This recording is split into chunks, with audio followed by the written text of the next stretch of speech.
एक बार फिर से आप सभी का स्वागत है आपके इस यूट्यूब चैनल पर। साथियों, हम इसमें जो है सीजी के जो है टॉप जनरल नॉलेज उस पर हम चर्चा करने वाले हैं, जो आगामी परीक्षा की दृष्टि से बहुत ही ज़्यादा महत्वपूर्ण है। ठीक है, इसमें हम 20 प्लस, ठीक है दोस्तों, 20 से हम अधिक इसमें जो है जनरल नॉलेज आपको बताने वाले हैं। तो चलिए पहला प्रश्न आप देखते हैं, द गोड्स ऑफ बस्तर। ठीक है दोस्तों, द गोड्स ऑफ बस्तर पुस्तक के लेखक कौन है?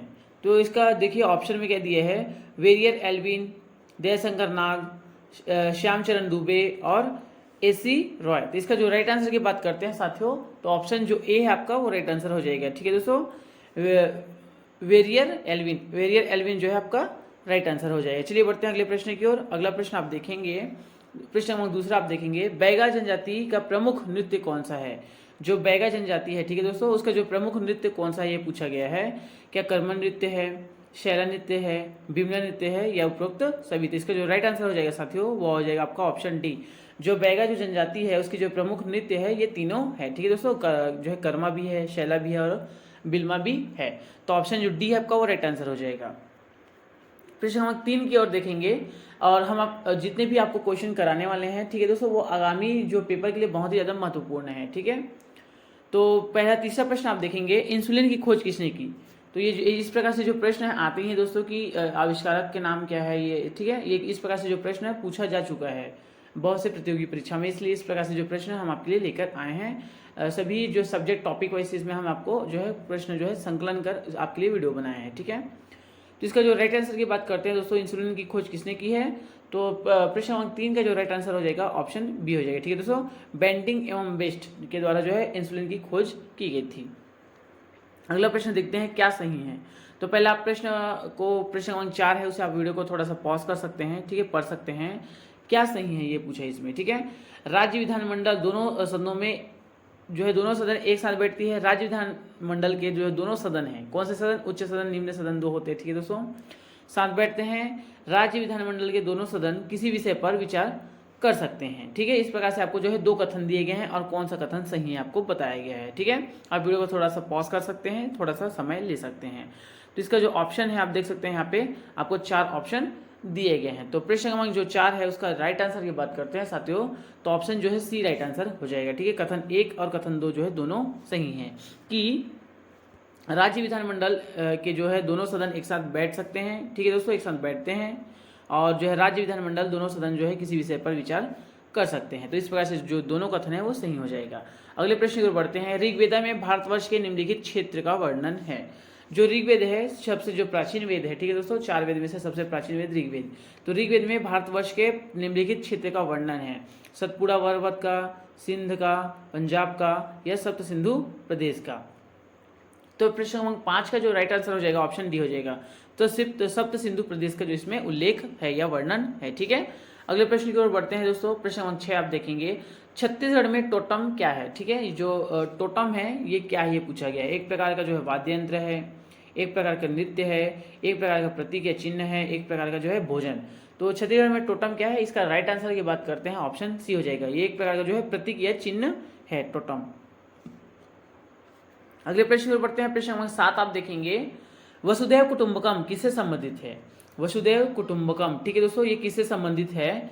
तो ये जो है कठ उपनिषद, चाहे छांदोग्य उपनिषद, महाउपनिषद या फिर श्रीमद् भगवद गीता।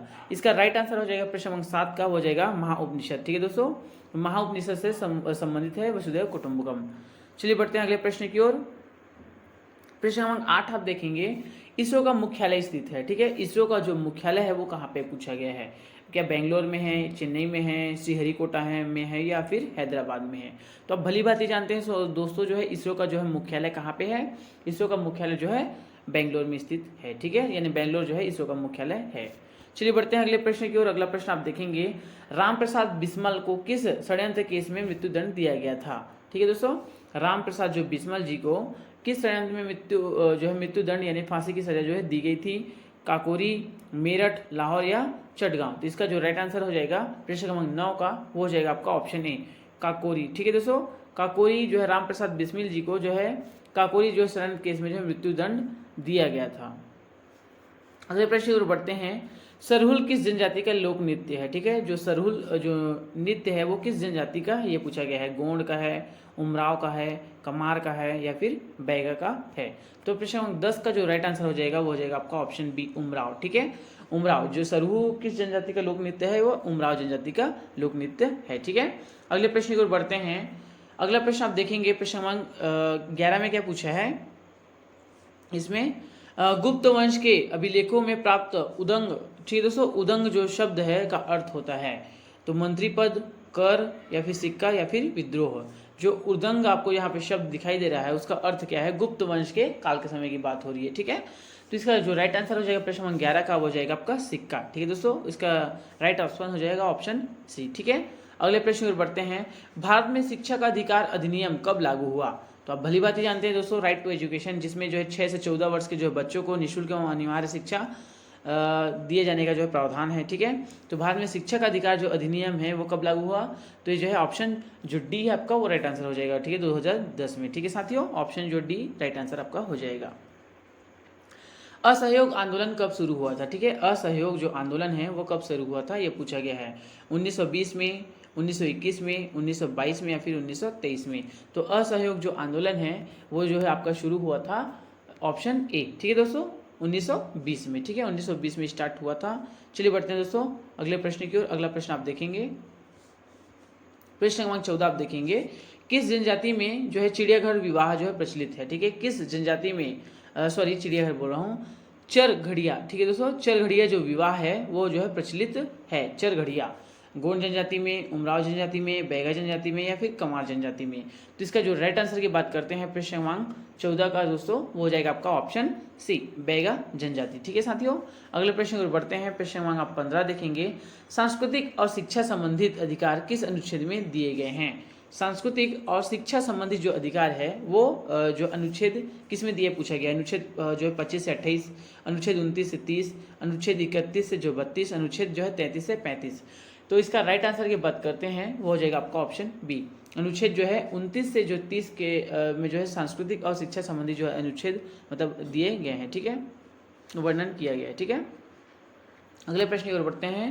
प्रश्न क्रमांक 16 आप देखेंगे, लोकसभा के सदस्यों का चुनाव कौन करता है? ठीक है, लोकसभा जो है उसके सदस्यों का चुनाव कौन करता है? राज्य विधानमंडल, जनता के द्वारा, प्रधानमंत्री के द्वारा या फिर राष्ट्रपति के द्वारा। तो प्रश्न क्रमांक 16 है उसका जो राइट आंसर हो जाएगा साथियों वो हो जाएगा आपका राज्य विधानमंडल जी। ठीक है दोस्तों, राज्य विधानमंडल के द्वारा जो है लोकसभा के जो सदस्य हैं उनका जो है चयन किया जाता है। ठीक है, चलिए बढ़ते हैं अगले प्रश्न की ओर। प्रश्न क्रमांक 17 आप देखेंगे, भारत की बैंकिंग और मौद्रिक प्रणाली का प्रभार कौन सा बैंक है? ठीक है दोस्तों, जो प्रभारी जो बैंक है, ठीक है, भारत की बैंकिंग एवं मौद्रिक जो प्रणाली का जो प्रभारी बैंक कौन सा है? भारतीय रिजर्व बैंक यानी कि आरबीआई, भारतीय स्टेट बैंक, ठीक है दोस्तों, यानी कि एसबीआई, बैंक ऑफ बड़ौदा यानी कि बॉब हो जाएगा, और पंजाब नेशनल बैंक। तो इसका जो राइट आंसर की बात करते हैं दोस्तों वो हो जाएगा आपका भारतीय रिजर्व बैंक, आरबीआई। ठीक है, तो ऑप्शन जो ए है आपका वो राइट आंसर हो जाएगा। चलिए बढ़ते हैं अगले प्रश्न की ओर। भतरा शब्द का शाब्दिक अर्थ है। ठीक है दोस्तों, जो भतरा है उसका जो है शाब्दिक अर्थ, उसका जो मीनिंग है वो हमें आपको बताना है। ठीक है, इसका जो है राइट आंसर की बात करते हैं तो वह हो जाएगा आपका ऑप्शन सी, भतरा यानी कि सेवक होता है। तो ऑप्शन जो सी है आपका वो राइट आंसर हो जाएगा। ठीक है साथियों, अगले प्रश्न की ओर बढ़ते हैं। प्रश्न 19 आप देखेंगे, बुनियादी शिक्षा के प्रवर्तक थे। जो बुनियादी शिक्षा है, ठीक है दोस्तों, बुनियादी शिक्षा उसके प्रवर्तक कौन थे? डॉक्टर रविंद्रनाथ टैगोर जी, डॉक्टर हुसैन, श्री अरविंद या फिर महात्मा गांधी। आपको बता दें दोस्तों ये जो प्रश्न है वो बहुत से प्रतियोगी परीक्षाओं में रिपीट हो चुका है। यदि आपने जो है हाल ही में सुंदरलाल शर्मा ओपन यूनिवर्सिटी के द्वारा जो है डीएड का एग्जाम आपने दिया होगा, डीएड बीएड है, तो उसमें भी ये प्रश्न पूछा जा चुका है। ठीक है, तो इसका राइट आंसर ऑप्शन डी हो जाएगा, महात्मा गांधी। ठीक है दोस्तों, चलिए बढ़ते हैं अगले प्रश्न की ओर। निम्नलिखित में से किसके द्वारा भूकंप का पता लगाते हैं? ठीक है, भूकंप का पता जो पता है वो किस मशीन के द्वारा या किस यंत्र के द्वारा लगाया जाता है ये पूछा गया है। तो मरीनर्स कंपास या फिर माइक्रोग्राम या फिर क्या सिस्कोग्राम या फिर रेजगॉस। तो इसका राइट आंसर ऑप्शन सी हो जाएगा, सिस्कोग्राम के द्वारा जो है इसका पता लगाया जाता है। ठीक है साथियों, चलिए बढ़ते हैं अगले प्रश्न की ओर। प्रश्न क्रमांक 21 आप देखेंगे, रेडियो धर्मिता की खोज जो है किसने की? ठीक है, रेडियो धर्मिता की खोज किसने की? तो हेनरी बेकेरेल या फिर रिचर्ड हेनरी या फिर रदरफोर्ड या फिर मैक्स प्लांक। तो इसका राइट आंसर हो जाएगा दोस्तों प्रश्न क्रमांक 21 का, हो जाएगा आपका ऑप्शन ए। ठीक है दोस्तों, हेनरी बेकरेल, हेनरी बेकरेल के द्वारा जो है रेडियोधर्मिता की खोज की गई। तो इस प्रकार से दोस्तों हमने आपको जो है 21 जो है मोस्ट आईएमपी जो है क्वेश्चन करा दिए हैं। इससे पहले हमने पार्ट 1 और पार्ट 2 जो छत्तीसगढ़ की जनजाति है उस पर हमने विशेष वीडियो आपके लिए अपलोड किया है। उसमें से निश्चित ही उसमें से क्वेश्चन जो पूछे जाएंगे, चाहे आप किसी भी प्रतियोगी परीक्षा की तैयारी कर रहे हो। ठीक है, थैंक यू फॉर वॉचिंग।